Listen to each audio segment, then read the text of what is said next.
This is LBC from Global, leading Britain's conversation with Nick Abbott. Okie dokie.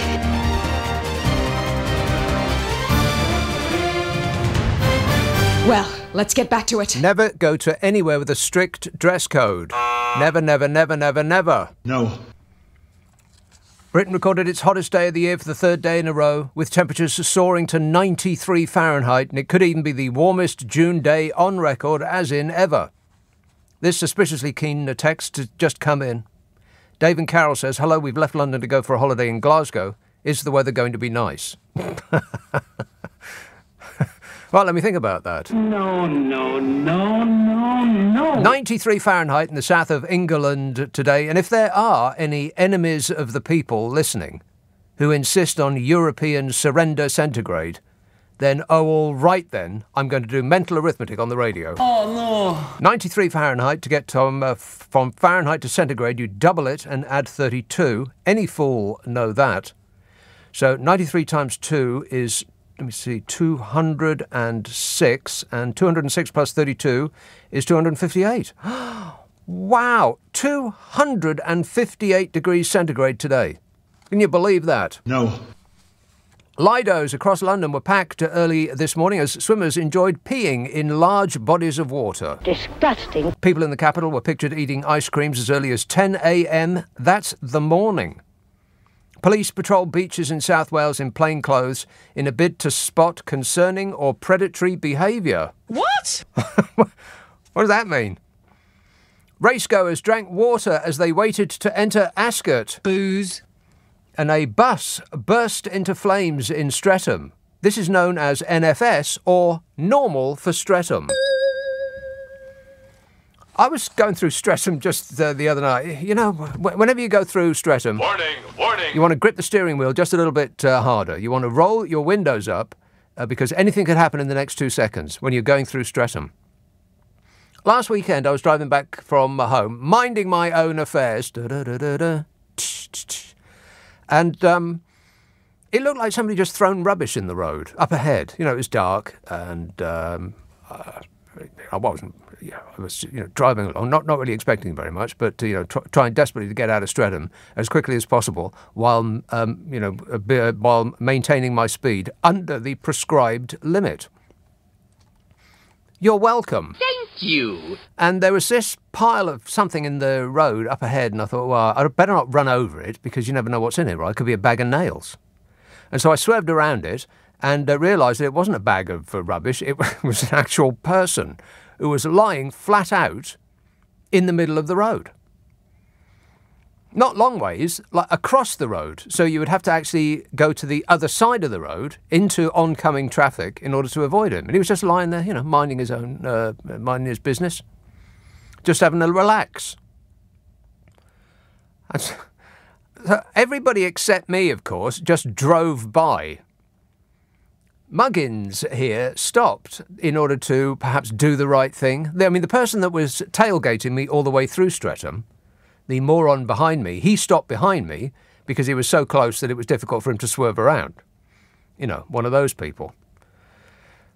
And he saw me looking back to what I'd almost run over and checked that I was going to do something, and he sped off, of course. So I'm there on my own, in the middle of the road, in the middle of the night, with a bloke lying across the entire carriageway. And so I get out, and thinking that this is the ideal sort of little scheme that somebody who wants to nick a car would do. Get one of their mates to lie in the middle of the road. Some mug, like me, would come along, bounce out of their car with the concern for another human being, and they'd leap in and drive off. So I used my brain. And I put my hazards on and locked the doors. Smart thinking, yes? And I went over to this bloke and he was sparked out. And I didn't want to touch him, right? Because, you just don't know, do you? And so I stood over him and I yelled at him. Get out of the road, you idiot. Or, words to that effect. In fact, those might have been the exact words. And he lifted his head off the tarmac and sort of looked in my vague direction. And having exhausted himself with the effort of lifting his head up, he thought, oh, well, that's all I'm doing. And he put his head back down and he closed his eyes again. And so I decided to yell at him a little louder. Get over to the pavement, you idiot. You're going to get run over. You'll die if you don't move. Yelling at him.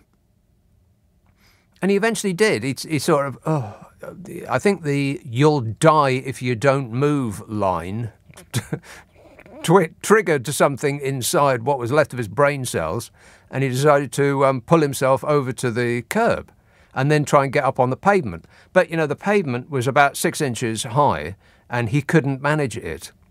Could not manage to roll himself off the road onto the pavement. And so I'm acting like the sergeant major in Full Metal Jacket, except not so funny. And at the moment, I was yelling at him to go on, just roll up it and onto the pavement. A police person in a car appeared out of nowhere and pulled up. And I said, "Is it okay if I go?" Thinking he's going to think that I've run him over. But apparently it wasn't a coincidence that he was there. He had been alerted by a considerate citizen who had obviously just left him in the road and decided that the best thing for him to do is to, call it in, not to actually, hands-on save a life. So I did it. You're welcome. Thank you. And that is the weather. No, wait. Where was I? Racegoers drank water as they went into Ascot. Booze. A bus burst into flame in Streatham. Normal for Streatham. Today, parts of the UK were hotter than Jamaica, wherever that is. But people in the northwest were warned to brace for cooler weather and rain. It's okay that that is the case, because people in the northwest are always bracing for rain. Correct. There are hopes of a glorious Saturday for many parts of the UK. Temperatures set to hit 26 degrees centigrade in the southeast tomorrow. But, and it's a huge but, temperatures will be dropping significantly to a much cooler high of 21 Celsius, that's 70 Fahrenheit, by Sunday. It's over on Sunday. And it comes as you just heard on the news. The Royal Ascot relaxed its dress code for hot weather, allowing men to remove their ties. Disgusting. Oh, really? And spectators could bring in water. They had a rule about that. Both moves happening for the first time in the event's history, which means that it is a very silly event. Britons have already been enjoying the warmth this week, despite having been warned about the serious health risks. That's right. When the weather gets a little bit warm, we've got people coming out and saying, "You're all going to die." Warning, warning. Like that bloke lying in the road in Streatham. Dr. Vicky said heat waves are one of the most deadly natural hazards. The health issues related to heat include, but are not limited to, heat stroke, cardiovascular failure, poorer mental health, and an increase in car crashes and drownings. But apart from that, it's lovely out, have fun. A level 3 heat alert was issued by the Met Office for most of the southeast. A level 2 heat alert remains in force for southern and central England. Northern Ireland is still under a level 1 heat alert.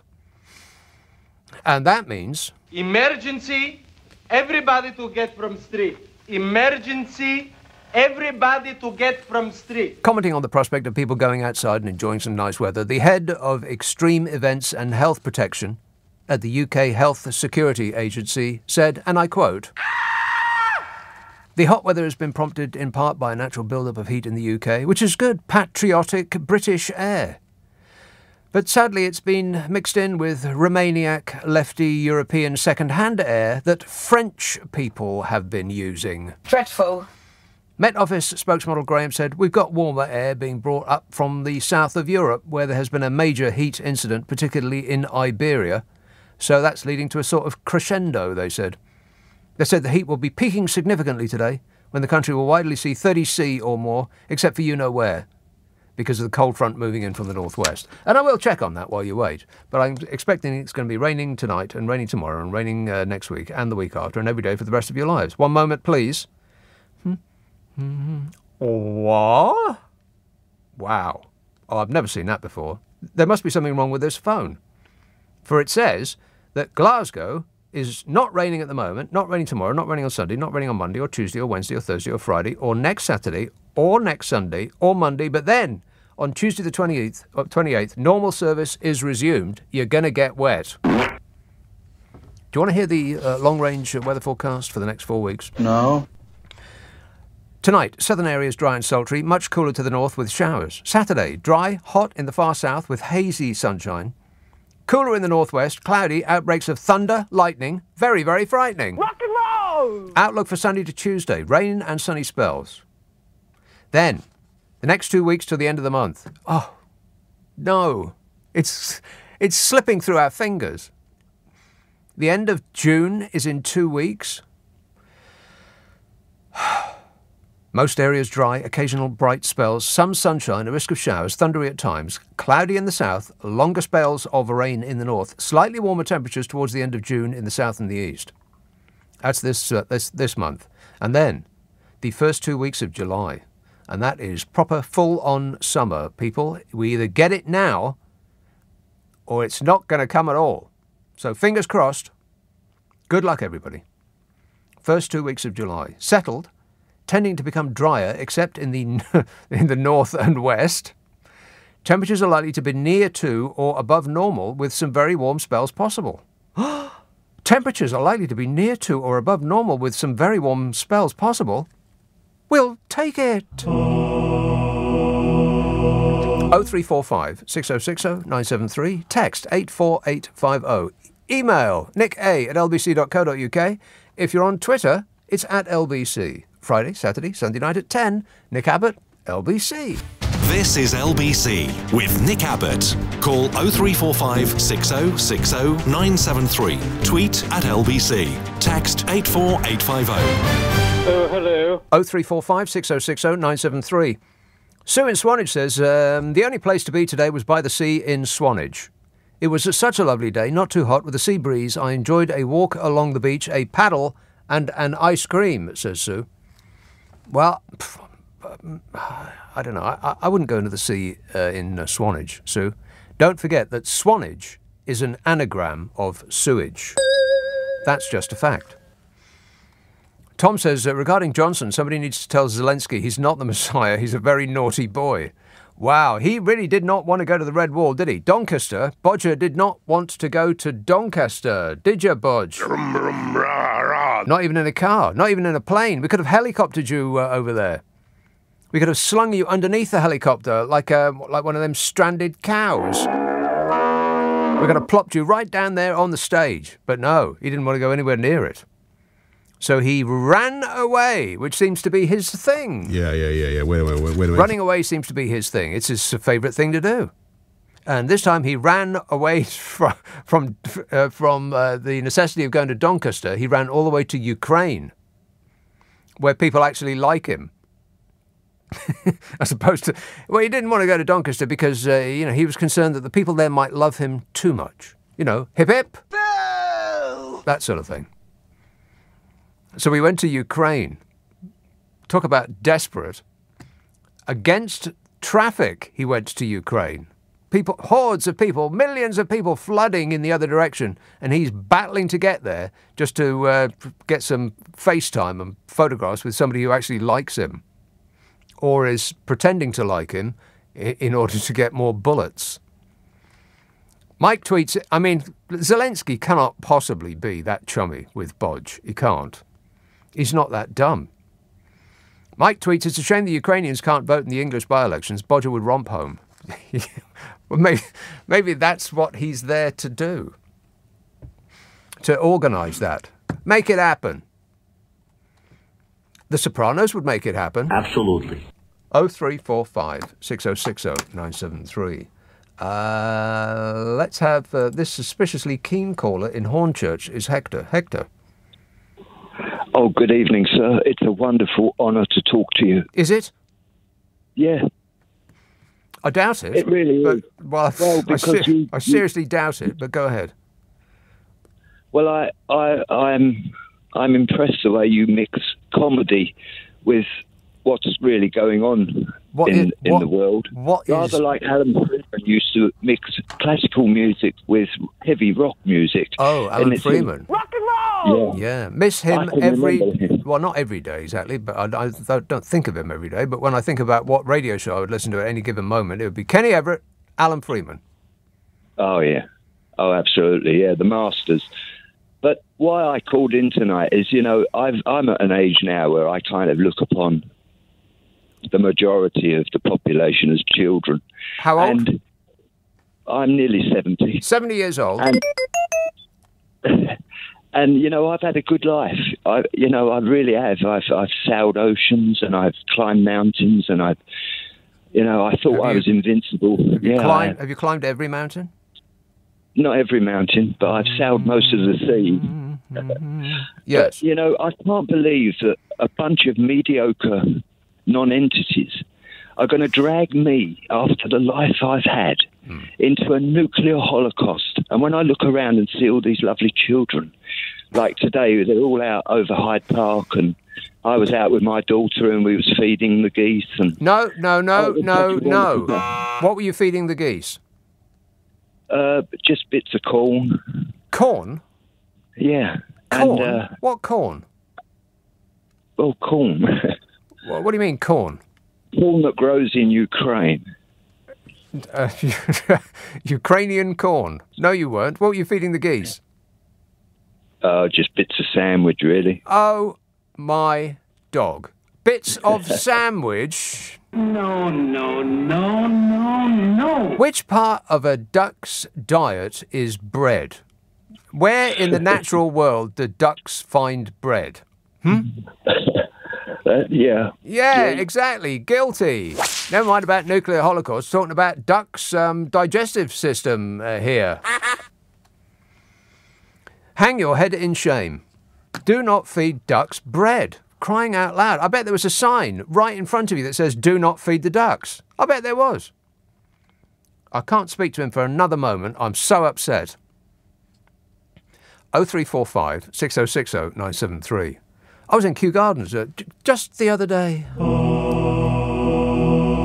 It was a delight. Morons feed pigeons bread there. Like they're... I don't know what they're thinking. Like they mistake Kew Gardens for the outside of a betting shop in the high street because, it must look exactly the same to them. And so they're just standing there throwing bits of bread for blooming pigeons. In Kew Gardens. And just dropping litter everywhere. I mean, there was just so much litter there. I picked up almost a bag full on the way back from where I was to the rubbish bin. It was everywhere. What kind of a moron goes to Kew Gardens and drops rubbish? What kind of a moron drops rubbish full stop? I mean, OK, I know I've said this before, but society is kind of like a boat. We're all in a boat. We're all in a boat together. We've sort of agreed on the destination and we're sailing more or less in that direction. Now, some of us are helping. Some of us are rowing. Some of us are cooking for the rowers. Some of us are taking over when some of the rowers get tired for a little bit. As much as we can. People are making an effort. Other people are lounging in the back there with their feet up, smoking a cheroot and criticising the work that all of the rest of us are doing. Some people are in the bottom of the boat digging holes in the hull with their flick knives because they're tough, and what are you going to do about it? People dropping litter are the latter. Don't be a litter latter. 0345 6060 973. Let's have Swansea. Hello, Val. Oh, hello, Nick. Val. Right, well, first of all, ditto the last caller. I don't put honour, but it is a privilege. Right. Well, that seems just too especially weird. Such a hero. It's just me, Yes, no, you said about when you went to Streatham and you realised how vulnerable a place. Yes. Second time I've ever saved someone's life. Me. Oh, well, I didn't know about the first. So the thing is, you're saying all these things, like you're concerned about the ducks, you're picking up litter. You're saying it all so matter-of-factly, and you're turning into quite a hero, really. What? No, I'm not even saying that glibly. It's nice to hear. I always think credit where it's due, and I know no news is good news, but listening to that tonight, it's just that, to me, sometimes good news is news, you know? And I just wanted to say that... Which news? Hang on a minute. Whoa. What news is good news? Well, you know, you almost, you know, possibly, arguably, you did save his life. Yeah. Yeah. So, I mean, that's brilliant, isn't it? Well, I guess so, but I mean, anyway. what kind of a person? Can't say it. But what kind of a person would just drive by and not do that? I didn't pull him to the side of the road. I didn't give him like a piggyback to the side of the road. I didn't take him home and give him a cup of tea and a biscuit. No, but you stopped to get out of the car. I stopped the car and I yelled at him to get out of the road. Yeah, and if he hadn't, you'd have probably done some more than that anyway, then, wouldn't you? Well, if he hadn't have done, I would have probably taken him by the arm and dragged him to the side of the road. Yeah. Exactly. Fortunately, so yelling I hope I did the trick. The floodgates now of everyone, you know, praising you tonight. Well, it's nothing to get praised about, Val. It's just what an ordinary human being would do. Well, I think credit where it's due, and I wouldn't want to turn your head. And so, but it is good, and you're concerned about the litter and the ducks. Yeah. So, anyway, that's why I don't want to. I don't want to waste my breath on Boris Johnson, though. I could say some things about him, but I'd rather not. Don't bother. No. I'd rather use it to say something positive. Say something positive, and yeah. Okay, excellent work. Okay. Thanks a lot, Val. Cheers, my dear. 0345 6060 973. Mike from Sutton says, "Hi Nick, do you think every time I mess up at work, I can give the president of Ukraine a call?" He does specialise in running away, doesn't he? It's his first instinct. Run away! Is there anything he's not run away from? Anything or anyone? Till death us do part. Liar! Right. Steve tweets, "OK, St. Nick, I'm just about a long overdue paint of a model of the Mary Rose." What? "OK, St. Nick, I'm just about a long overdue paint of a model of the Mary Rose. Give me a shout and inform and entertain me, please. I am your friend." Wow. Wow. I have no idea what you mean by that, Steve, and I suspect that neither do you. So that's three of us. Tony in Streatham. Warning, warning. Uh-oh. Well, I'll have to perhaps read that through before I read it out loud, because, you know, people from Streatham. Archie in Inverness. Well, I think we're on safe grounds in Inverness. Archie in Inverness says, "Hi, Nick, never had you down as the Good Samaritan. Bravo." Let's not get carried away here. I just yelled at a bloke who was lying in the road to get out of the road. I was the only moron who stopped. Everybody else thought it was going to be somebody else's problem. Let's just swerve around him and hope that the next guy behind doesn't run him right over. And in case the next guy behind does run him right over, let's just not look in the rearview mirror in case we get upset. But just speed away. God, I despair of people. But I've met people and I'm not keen. 0345 6060 973. Text 84850. Email nicka@lbc.co.uk. If you're on Twitter, it's @LBC. Friday, Saturday, Sunday night at 10. Nick Abbott, LBC. It's 10:30, the news headlines with Alice Bell. Leading Britain's conversation. LBC with Nick Abbott. Some nobody. 0345 6060 973. You can text 84850. Email nicka@lbc.co.uk. If you're on Twitter, it's @LBC. I've just seen this. It's a story about Sir Gavin Williamson. Sir Gavin Williamson, the former Education Secretary, has denied that he struck a deal with Bodger Johnson so that Gavin Williamson steps down from his seat at the next election so that Bodger could stand in his South Staffordshire seat instead. The reasoning is that Bodger will lose his current Uxbridge seat if there was a general election tomorrow. Bodger's running away again. Sir Gavin Williamson posted a Twitter thread fiercely denying the allegation. Oh, well, if they deny it, then it must be false. Sir Gavin Williamson. I mean, what a ridiculous country. Sir Gavin Williamson. Even he can't believe it. I Can't believe it. Sir Gavin Williamson, the former education... Well, that's funny enough as it is, isn't it? The former education secretary. He's denied that he struck a deal with Bodge to step down from Williamson's seat so that Bodger can fight for the South Staffordshire seat, which is a much safer bet. Because if he tried to retain his Uxbridge seat, he might have his seat handed to him by the good people of Uxbridge. Sir Gavin Williamson. What kind of a country would make Gavin Williamson a sir? I just reckon we've got the very best people in this country. Much better than the French have, much better than the Belgians have, much better than the Americans have. That doesn't surprise me at all because we're a much better country than every single one of them. A much better country. What is going on here? I mean, seriously, answers on a postcard to the following address. What's going on here? Have I taken the blue pill and I should have taken the red one? Tony in Streatham says, what is going on in this country? Well, wow, talk about a mirror image. What is going on in this country, says Tony. In Streatham. He says, people are so quick to turn against each other and see each other as enemies, courtesy of the Tory press. And I live in Streatham. It's not that bad, says Tony.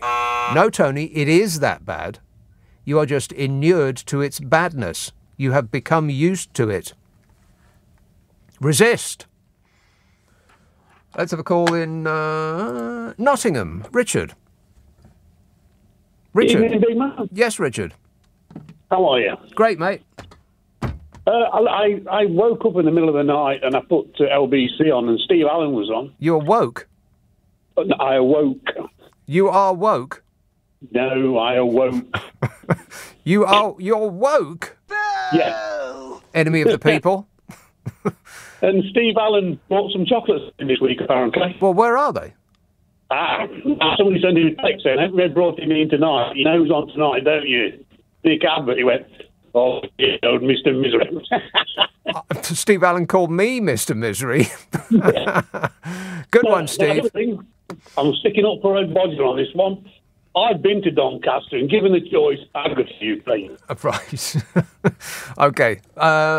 Message heard. Thanks a lot, Richard. Doncaster is a marvellous place and I don't care who knows it. Boris Johnson not welcome. He swerved going to Doncaster for a conference on the Red Wall. The Tories are desperately trying to figure out how to keep a hold of those people up there come the next election. And he was so fearful of the reception that he ran away to another country. He didn't even call in sick. And his ministers are furious. Hang on a minute. Detailed files. There's a growing frustration among dozens of Tory MPs gathered at a conference in Doncaster that Bodger Johnson pulled out at the last minute. Organisers were being told by Number 10 up until midday to expect the Prime Minister to address activists. Liar! But it was revealed this afternoon that he's actually bolted and gone to Ukraine, where some people don't get enough news to know that he's not to be trusted. Let's have Newbury. Colin. Hi, mate. Colin. You all right? Yes, good, thanks. Yeah, two things, really.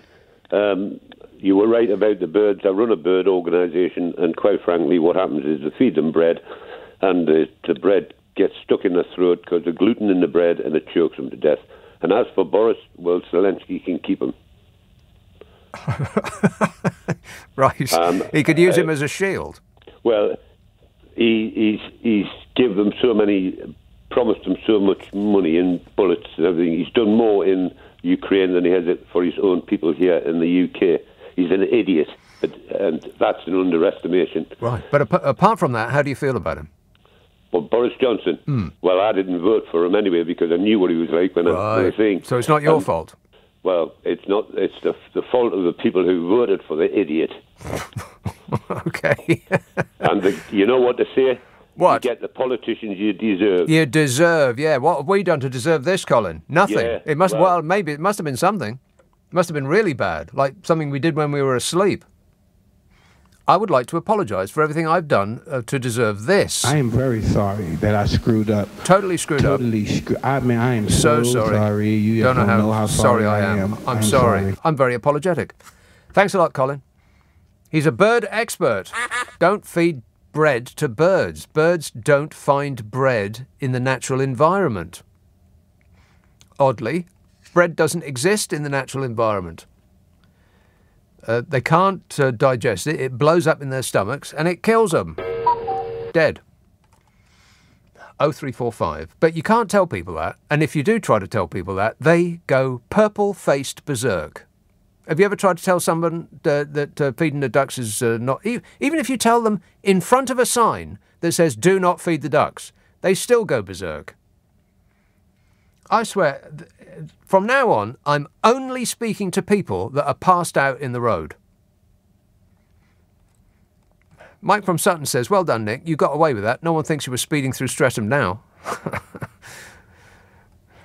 They turned it into a 20 zone, and they did it overnight without telling anybody, which I think is a bit sneaky, actually. They installed a traffic camera, and then they turned an entire road to a 20 mile an hour. Now, I drive at 20 in a 20 zone, usually. I try to. But in the middle of the night, if you're the only car on the road, or there's precious little traffic around, what's the point of still crawling along at 20? I mean, there should be a little bit of give and take, don't you think? Archie in Inverness says, hi, Nick. Never had you down as the Good Samaritan. Bravo. Let's not get carried away, people. I just did what any decent, ordinary human being would do. Which I guess is... It does imply that everybody else that was driving through Streatham is not a decent, ordinary human being. And my limited experience of people in Streatham would bear that out. No offence. Benny tweets, can you do an anecdote? Say that sipped hour once a week where you tell us a story like that. Say that sipped. Oh, I see. That's an anagram. I get it. SSIPED. Disgusting. An anagram. Cruciverbalists will be way ahead of me. He says, can you do an anecdote hour once a week where you tell us a story like that? No. But thanks for asking, Benny. Appreciate it. Thank you. Let's have... Streatham. Oh, God. It's a call in Streatham. Warning, warning. Mario. Hi, Nick. Mario. I thought... Hi, I hear that Streatham is trending on your show tonight. Yeah, it is. So yeah. I thought I'd call in. Two things. 20 mile zones. You say that you are the only one driving 20 miles per hour in 20 mile zone. I'm the second person in that lane. And then when I look at the mirror, in the back rear mirror, there's like a big queue. But I still stick into 20, and I don't care. A big queue of morons is what you meant. Indeed. But talking of morons, I want to understand your view on this. So in Streatham, I moved here recently, and I live on the main road, and the amount of those people with those exhausts, the noise, it's just terrible. Yeah. And sometimes they've got an engine that would struggle to power a sewing machine, and yet it sounds as though someone's ripping the earth apart because they've bought the most expensive thing on their car, including the car itself, is this huge muffler that they've stuck on the back, which makes it sound as though they're driving, like a Trans Am or a lorry. Yeah. But you see, that's the thing. Sometimes I thought, oh my God, well, it must be some super sport car. But then you look out of the window and it's a hatchback. Yeah, exactly. So that makes no sense. No, zero sense. Why would you install some... Yeah, why would you make it sound as though it can do from 0 to 60 in 1 second or less, when you can barely make it do more than 40 mile an hour? It's rattling itself to bits to just pull away from the lights, and yet it sounds like you've got a Lamborghini under your foot. Silly, silly people. And you say that you moved to Streatham, Mario. Yeah, exactly. Blimey. Where did you move to Streatham from? Rwanda? Exactly. Yeah. You did? Oh, okay then. Good choice. Thanks a lot, mate. 0345 6060 973. Text 84... I mean, where would be worse than Streatham to move to? I mean from. To move from to Streatham. Where could possibly be worse than that? Nowhere. And that is the official position of LBC. 0345 6060 973. Oh, by the way, I do a podcast with Carol McGiffin. Yeah. And a particularly funny one came out this week, and a funnier one is going to come out on Monday. It's called What's Your Problem with Nick and Carol, in which Carol McGiffin and I try to solve people's problems. Now, you have to email the problem in for us to have a bash at it. This is the address, nickandcarol@global.com, nickandcarol@global.com. And prepare yourself for a certain amount of satisfaction. Every now and again, we do help. But you will find it amusing. If you want to be entertained for an hour, you'll find it right up your alley. Ask for it by name on an internet near you. What's your problem with Nick and Carol? It's on Global Player. You should get Global Player if you haven't got it already. And if you do, look it up. What's your problem with Nick and Carol? Leading Britain's conversation. LBC with Nick Abbot. I really like you. Do you like me? Not so much. Simon in Windsor says, listen to your story about your journey home through Streatham. Although it's worrying that people get in that state, it's nice to see that it's not all work these days for Boris. Yeah, lying passed out in the road is just the consequence of a normal business meeting over at Bodger's place. Susan in Exeter texts, what was the point of you sharing the story of the man on the road? Are you saying you are the Good Samaritan? Your story is a bit of a car crash. Wow, unless that's a really lame joke, Susan, we've actually found someone who's complaining about me saving someone's life. Or just, assisting him out of the road. I mean, it's quite possible that the stream of traffic behind me might not have run over him. But what was the point of it? Well, it just occurred to me because I mentioned Streatham, and then a major incident happened to me in Streatham last weekend. And I'm not saying I'm the Good Samaritan, Susan, as I must have mentioned over and over again. I must have said that about a dozen times. I just did what any normal human being would do. It's just that there didn't seem to be many of them driving through Streatham that night. And on top of that, get lost, Susan from Exeter. How can you complain about, oh my God, people will complain about anything. Susan, what you've done is you've written to someone you don't know, complaining about a show that you haven't paid for and that you don't have to listen to. That's an excellent use of your time. 0345 6060 973. Swiss Cottage. Hello, Dom. Dom. Too late. Let's have Ellesmere. Michael. Hi, Nick. Michael. There's the magic word in politics these days. What's that? It's the word knowingly. The magic word in politics is knowingly. Yes. Go on. Do you think Boris Johnson is in Ukraine knowingly? Probably yes, yeah. I mean, he might not know where it is on the map, but as long as the pilot knows how to get there. Maybe he thinks he's in Doncaster. I seriously doubt that. Yeah, no, that's the thing. When he lied in Parliament... Well, which time? Well, each time you have to prove what was in his head, whether he knowingly lied. Right. Also, did he knowingly take bribes? Bribes. It's now a philosophical question. What can a human being really know? You'd have to go to the old philosophers and question the nature of reality. Yeah. I know, therefore I mumble. Yeah. Wait. Yeah, did he knowingly tell a mistruth? Liar! Well, he's either an idiot or he's a liar, or he's evil. He's an idiot or he's evil. Pick one. Yeah. The problem with this is like Priti Patel said, the UN lost her Rwanda policy, but that's also a lie. But slightly taking them out of context when the UN said we do not approve of this policy. But what do you do now? Do you, like, have an inquiry to figure out if she knew what she's saying? No, the UN said we do not approve of this policy, and she said, and she took the word "not" out, and then the sentence reads, we do approve of this policy. So technically that's what they said. It's just that they said not precisely those words.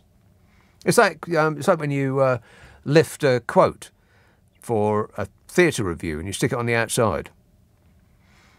You know, a cinema or something like that. It's absolutely this is the world's I can't think of anything off the top of my head. The world's best example of a film that you shouldn't see. And they just this is the best film you should see. Technically, those words did get written, but not quite in that order. All right, thanks a lot, Michael. 0345 6060 973. Gary tweets, do you think that Bojo the Clown has run off to the Ukraine because he didn't want to go to Doncaster for his speech on the levelling up agenda? Yeah. Well, yes. I think I've said that several times on this show already and implied it to boot. Even when I wasn't saying it, I was implying it. Dean from Norfolk says, regarding the bloke on the side of the road that you were shouting at, was it Steve Allen? I texted Steve Allen the other day and he ignored it. How rude of him, says Dean. Mr. Allen was moaning about you the other day. Unreal. Have words with him next time you see him. Well, I'm never going to see him. Not now, not ever, never. We're never in... we don't move in the same circles. I couldn't possibly afford those circles. And I'm asleep when he's awake and he's asleep when I'm awake. So never the two will meet. But I am going to search for that chocolate that he's supposedly left. Haven't found any so far. Thanks a lot, Steve. Bloomin' starving over here. Tooting. Hello, Jan. Hi, Nick. Hi. Jan. Yes. I wanted to say something about Streatham. Oh, yeah. I'm taking up Streatham. I've never lived there, but I live adjacent to it, and I spent my childhood, part of my childhood, too in near. Norbury, which was adjacent Norbury. to Streatham. Ugh, too near, Yes, way too near. I think you haven't been to the sunny uplands above Streatham Common, which is a high point.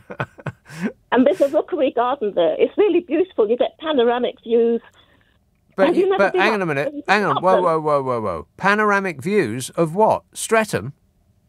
No, of all around. It's like, if you go to Covington Way, it's like a what do you call it? A Big Dipper sort of road. And it's at the top of Streatham Common.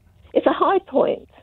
Right. See, there's in the lowlands of Streatham. Right. There's two words that I don't want to hear in the same sentence. Streatham and common. No, I mean, I'm talking about the rookery up there. There's a high point there. It's a beautiful... They've got a garden. rockery? A rookery. A rockery? It's historic.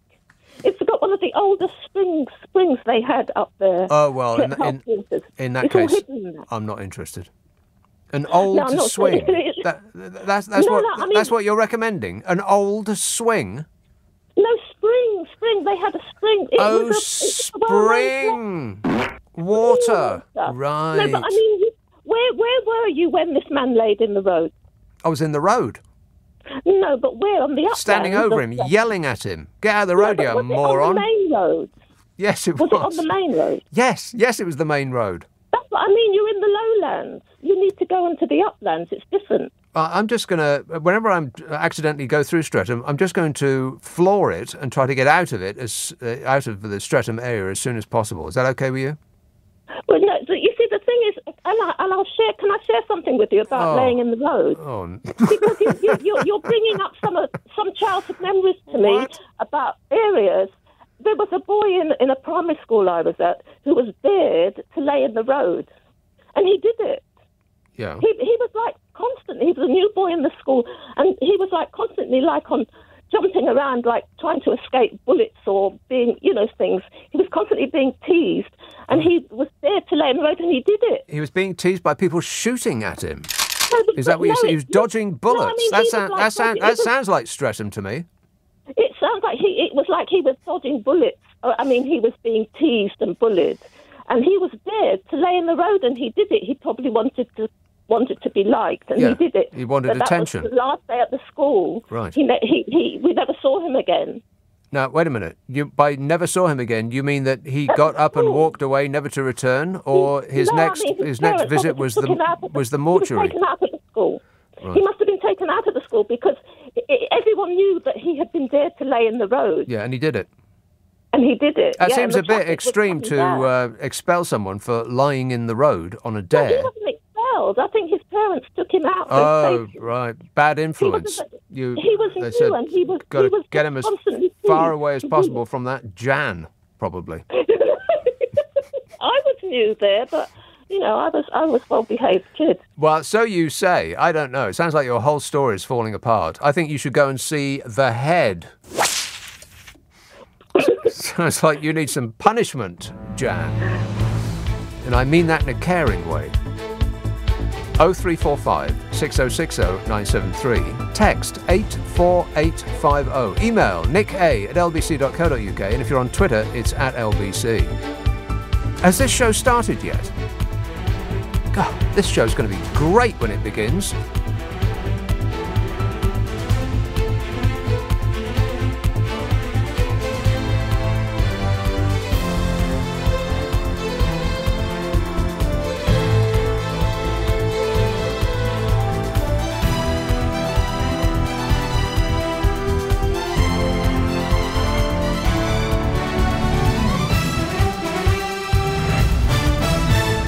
On your radio, on Global Player, and Play LBC. Leading Britain's conversation.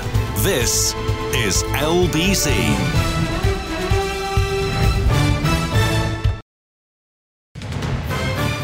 This is LBC from Global.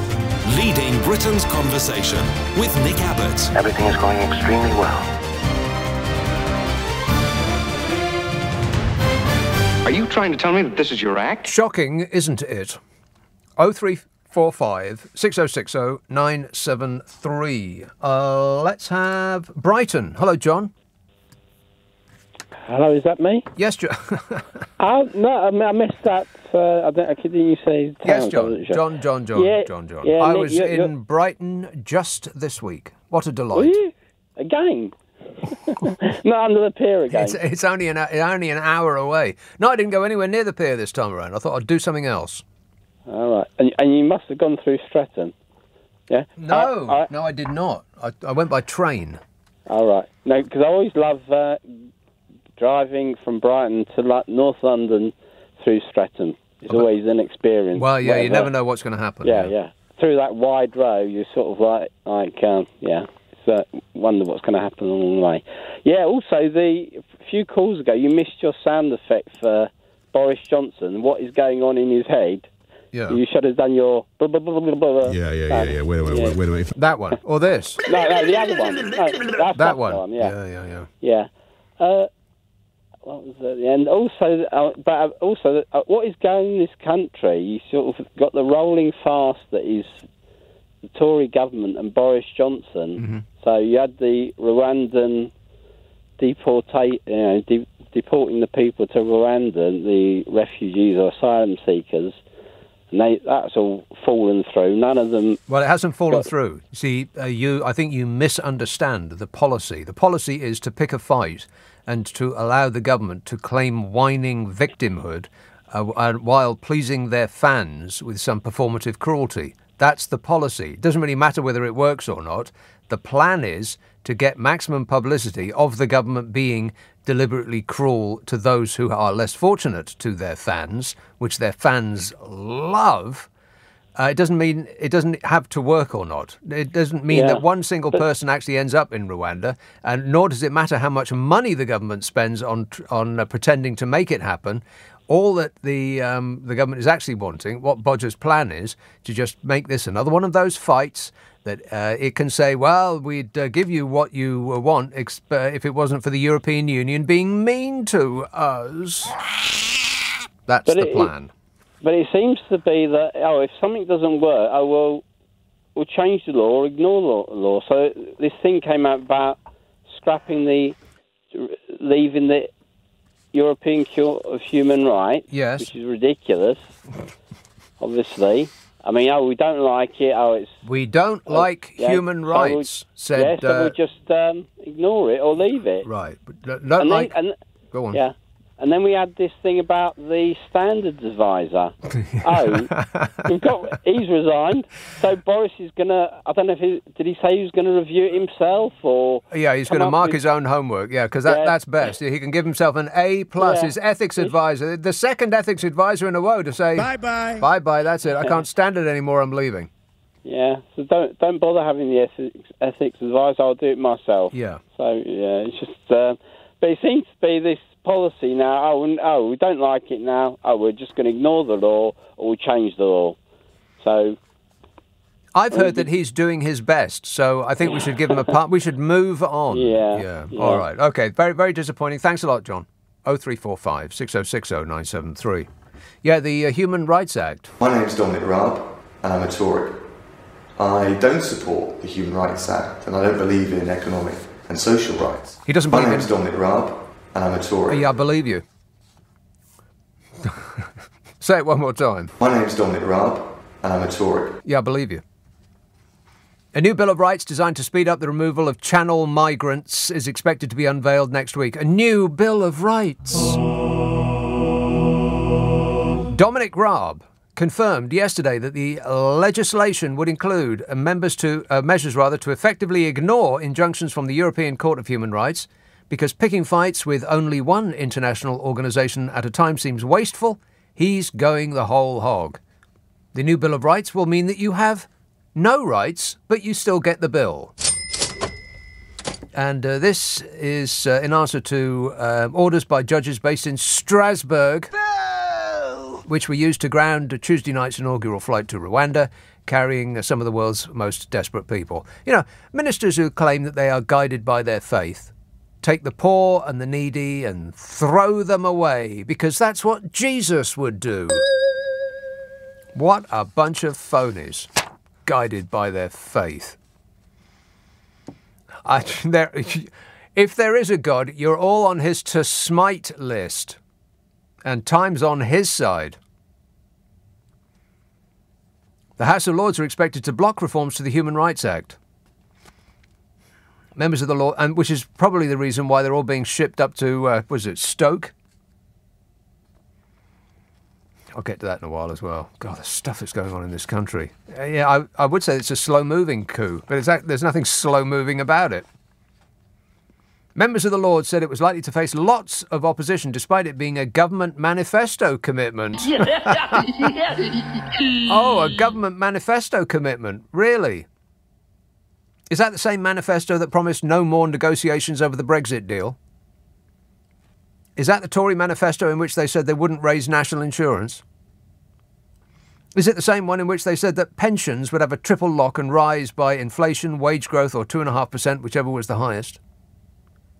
Was that the Tory manifesto in which they said that no one would have to sell their home to pay for care? It can't be the same manifesto in which they promised a rail line linking Leeds and Manchester. Is it the Tory manifesto that promised 40 new hospitals? Is it the one in which they said they'd lower fuel bills? How are those promises working out, by the way? Oh, fabulous. Justice Secretary and angular, tetchy humanoid Dominic Raab revealed that he was examining the possibility of disregarding European Court of Human Rights injunctions. But he said it would not be possible to ignore the measures while the Human Rights Act remains in force. But said, we will address this squarely with the Bill of Rights, which will replace what the Mail called Labour's widely loathed law. Really? Labour's law. Widely loathed. By whom? Apart from a government that seems bent on ruling by demonstrating cruelty to its fans and seeding division among the people. It wasn't Labour's law. It was joining an already existing convention on human rights. And we in this country don't have to obey any rulings from the European Court of Human Rights. We just have to take account of their judgment. The ECHR can't override a British law as determined by our Parliament. It can only override secondary legislation, which is when a government decides on a new direction of travel without an act of Parliament. They just think it up and do it. No votes. A new Tory Bill of Rights will also contain measures to make it easier to carry out deportations and other types of removals. For example, it is expected to curtail the right to private and family life by foreign offenders.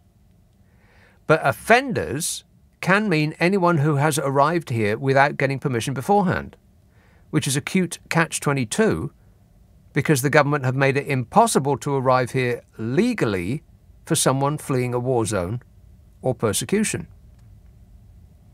Unless you are coming from Ukraine, which the government has been shamed into doing something about. Opposition in Parliament means the bill, already unlikely to become law until next year, could take even longer to get in the statute book. One peer said the lawyers' brigade in the Lords won't buy the Bill of Rights at all. You know, that's the thing with lawyers and judges. They work within the law as it has been decided by Parliament. They don't just do whatever the dear leader at the time wants, because that's not a functioning first world country. That's a spoiled toddler's birthday party. Home Secretary Priti Patel has vowed to press ahead with a policy which she insists is essential to deter channel migrants risking their lives in small boats. Because that's the thing about Priti Patel, she cares. She just has people's safety as her uppermost concern. But you know what? It's not how to deter them. I mean, as has been shown already by the number of people arriving, which is small, but it's up on last year, you know, while all this has been threatened. It hasn't put people off at all. And that's because what they're fleeing from, death, torture, bombs, starvation, is a lot worse than any threat of being thrown away, if they get here, for political gain. It's another endless fight the government have got into because they can eke it out for ages, claiming victimhood and explaining why the Brexit that they promised never materialised is because the Europeans are being mean to us. And all the while they can stoke up the culture wars in this new wing, the woke wars. And they get to yak about lefty lawyers and judges who in any sane country would be recognised as a pretty right-wing lot. I mean, judges. When did judges become lefty? They used to be the most right-wing people among us, judges. They used to be synonymous with old and fusty, cravat-wearing, golfing Tories, judges. Only under this administration could some of the most small-c conservative people on earth be classed as lefty. But the government aren't serious when they say stuff like lefty judges and activist lawyers. They know it's nonsense. I mean, half of them are lawyers. So they know it's tripe, but they know that their fans don't know that. They're not stupid. It's worse than that. They're evil. England's top barrister last night accused Boris Johnson of bullying lawyers after the PM claimed that they were abetting the work of criminal gangs. Mark Fennells, QC, chairman of the Bar Council, said there had been a number of death threats against immigration lawyers and called the comments appalling. But you know what? Don't matter. Bodger's fans love it. And that's why he does it. Boris Johnson knows what he's doing. He doesn't believe this stuff. But he does it because his fans don't know that he doesn't believe this stuff. He's treating them like fools, and they're not disappointing him. Are they, Bodge? 0345 6060 973. Text 84850. Email nick@lbc.co.uk. And if you're on Twitter, it's @LBC. Nick Abbot on LBC. Call 0345 6060 973. What in blazes goes on inside that head of yours? John in Croydon says, Nick, was the guy in the middle of the road floppy-haired, rosy-cheeked and humming ABBA? No. I don't know what you mean by that. I mean, you're implying something. I've got no idea what it is. Never mind. I've got no idea what's going on. And this is my show. You can believe that. Kim says, away on a romantic treehouse break with no Wi-Fi signal, but miraculously my husband has got a signal tonight. So we're around the fire with candles and soft lighting, listening to you. No, Kim. No. That is not a romantic break, treehouse or otherwise. Turn me off right now, I mean it.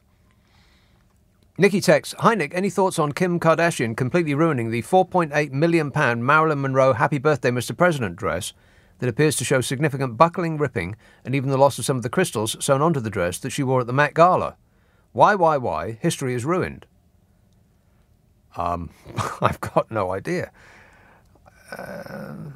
I don't know anything about it. Why would somebody wear a dress that costs £4.8 million? Why, Kim Kardashian, were you wearing a £4.8 million Marilyn Monroe Happy Birthday Mr. President dress? Why would you do that? Other dresses are available. Dave from Southampton says, whenever Boris wants a confident boost, he runs off to Ukraine. Also, why do they call it a surprise visit? I have this image of Bodge jumping out of a cake. Yeah. Talk about a cake and surprise. Surprise! Let's have Chingford. Hello, John. Oh, hi. I just wondered, Nick, your take on the announcement of the date for the extradition of Julian Assange. Bearing in mind this supposed trade deal with America, this mega trade deal seems to be spluttering. No, we're not going to have a trade deal with America. No, but I mean, they've been sort of talking about it, and they're also some nonsense about going state by state now. Yeah. In fact, actually, your old nemesis was on the other night. No, he was on, what's his name, Tom Sawbrook, Brian from Stockton-on-Tees. And he's got a new hate figure now. It's I can't tell you. I can't express in words how uninterested I am in what you're about to say next. But the reason that they're getting rid of Julian Assange is that it fits right in with everything else that they're doing. They don't. This government does not want to be overlooked. It doesn't want to have its homework checked. It doesn't want to have an ethics a test. I can't think of what the right word is, but test is going to have to do in this emergency. They don't want to be overseen. They don't want to be checked on. They don't want judges. They don't want judges ruling on their illegal behaviour. They don't want lawyers ruling on points of law. They don't want journalists looking into them. They don't want freedom of information requests. They don't want any of that. And so this is perfectly in tune with their whole approach. Of course, they don't want to give Julian Assange his freedom. They want him in jail.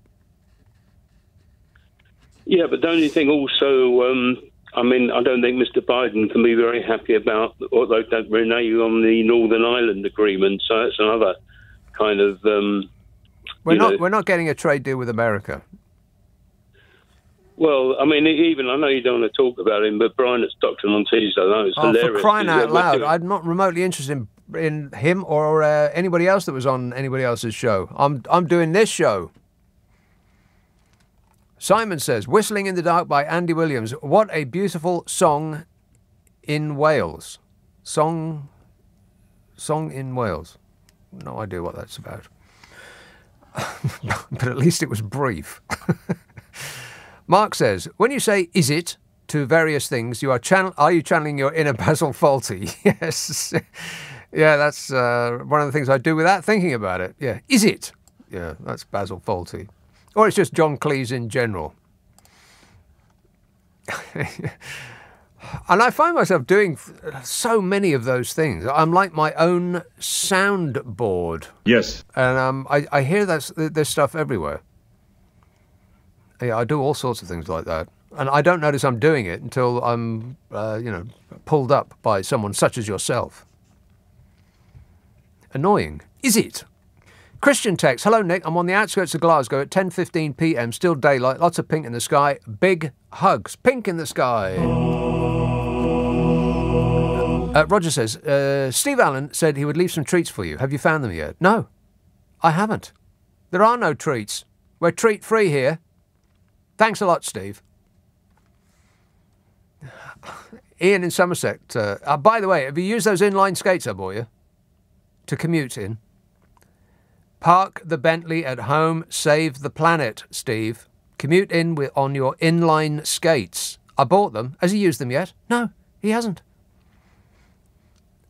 Ian in Somerset says, so we're going to get the Eurovision Song Contest in the UK next year. The ticket allocation of the 10,000 seats. The ticket allocation of the 10,000 seats. The BBC will take 9,950 for them, and there'll be a ballot for the other 50. Well, who cares? I mean, how's that still a thing? The Eurovision Song Contest. That should have died out with Miss World. How is that Remainer from 1970s still among us? Of course, you can't say Remainer. Warning, warning. Because that is an enemy of the people. Anita says, hi Nick, I wonder if the guy in the street was doing a night shift working for the council, checking out how much deeper the pothole can get before they need to fill it in. Well, that's a good point, Anita. I apologise for yelling at him. But it is a bylaw in Streatham that you are allowed to yell at anyone lying in the road. That's just a fact. Kidderminster. Hello, Richard. Hello, Nick, and thank you for taking my call. Thank you for making your call. Oh, thank you. No, thank you. Thanks for pushing me. Appreciate it. Thank you. Yes. Oh, God, thank you. Oh, bless you. What it was, I just wanted to know what Bodger was doing about these so-called 43 hospitals. Was it 43, Nick? You might be able to 40. correct me. I think there are 40 new hospitals, but a new hospital is created, technically speaking, when you open a box of plasters. That does constitute a new hospital. Oh, does it? Yeah. I always wondered that one, you see, and I was listening to it with very eager ears. There. I can understand that. Yeah. And after a few sherbets. Sorry about that one, Nick. Right. Okay. Well, next time you have a few sherbets, you make that first call to somebody else. Booze. I appreciate it. Thanks a lot, Richard. Ian tweets, can a Labour-funded rogue unit be sent to Ukraine to debrief Zelensky over his Bodger love? 4 hours in a warehouse room with an armchair should do it, home by tea time. Yeah. Well, either Volodymyr Zelensky has been a little bit too busy to follow the news over here, or he's just playing Bodger for everything that he can quite reasonably get out of him. And Bodger, of course, has found somewhere where they don't despise him, which is why he runs over there quite a lot. You might be interested. Volodymyr Zelensky might not want to run that country forever, Bodge. So put it on your list. Countries to conquer. I think you'll find the love is still strong over there. Here, not so much. Hagar in Felixstowe says, Nick, since when has Swanage been an anagram of sewage? Unlike Newark, which is an anagram of Bodger. Oh, I see. I get it. Let's have Kingston upon Thames. Hello, Debbie. Oh, hello. Debbie. Hello, Nick. Yes, Debbie. I just want to talk about Dominic Raab. Okay. Well, when Dominic Raab first won the election, he invited his parents-in-law to join the celebration. And what happened is the immigration didn't let her in. She was deported from Heathrow. She was sent back. So who was? The Dominic Raab's mother-in-law. Okay. Yeah. So he knows very well what it's like. He's got experience at home. Right, I'm unfamiliar with this. I'm trying to look it up as you're speaking. Dominic Raab pledges to inject common sense into Britain's human rights laws to make sure that criminals are deported after he is presented with... No, not that one. His mother-in-law was deported. Yeah, she was deported because she is Bolivian, but she lived in Brazil most of her life, but she never had a Brazilian passport. So when she arrived here just to visit... Right. I'm finding it difficult to come up with a news story that corroborates what it is that you're saying. I don't think he would be in the news. Oh, you just made it up then? No, it didn't. Well, it has to be in the news. It must have been in the news. Everything is in the news, Debbie. Have you seen the news? It's beautiful. But I can't come up with that one. It may be true, but it may not be true. And we only deal in facts on this show. Thanks a lot, Debbie. You've delighted us enough. 0345 6060 973. Michael from Romford says, I bought a large bag of chips from a chip shop and I went to feed the ducks, giving them some of my chips, and they really like them. Yeah, ducks are idiots. They really like all sorts of things that are bad for them. Like dogs. You're not an idiot, though, Michael. I assume. Ducks don't make chips. They're not used to eating chips. They can't find chips in their natural environment. That's why you shouldn't give ducks chips. That's not what ducks eat. Ducks eat, I've got no idea, but it's not chips and it's not bread either.